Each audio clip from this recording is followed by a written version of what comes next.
No, where? The highest country apparently is Monaco, Okay. which incidentally has the highest population of millionaires in the world. So like you've got this kind of relatively innocuous sort of small place where lots of rich people are at. Literally, I think 1 in 4 people are millionaires, something like that. It's ridiculous. And there's a connection, right? Because they're millionaires, they're able to kind of pay to alleviate themselves of stress. So did you just get rid of stress? Healthcare is just, I think I forgot the stats, but like there's a ridiculous amount of like doctors to like civilians sort of thing. Like there's just so many doctors. You know, they're able to have a sort of slower pace of life, you know, luxury living, Healthier food.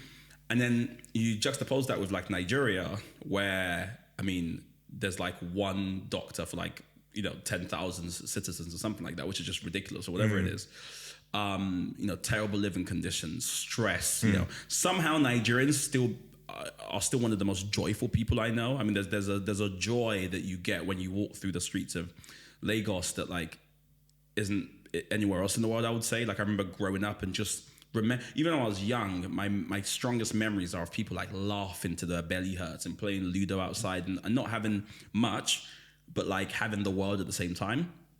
But anyways, when you kind of add it all together, like wealth actually has like lots of like implications in the how long you'll live, the kind of quality of life you'll have. And so, not that I'm a money person. Oh, incidentally, there's another thing which is quite interesting. It was this thing was also talking about how one of the reasons why there's such a high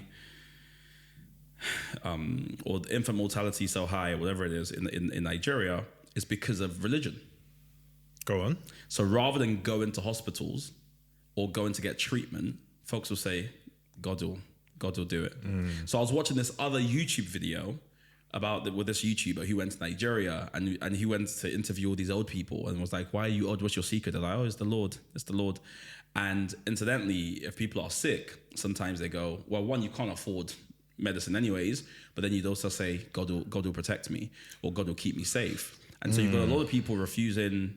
And to be fair, I think more work needs to be done to find out, are they refusing because of faith, or is it that they can't afford it, so they're forced to rely on faith? But I think that interplay with wealth, life expectations, quality of life, I find really fascinating. Yeah, no, it's not about income, it's about wealth, which is the other piece. Yeah, income is like what comes into and out of your bank account, but wealth is more about what you have and what it then produces.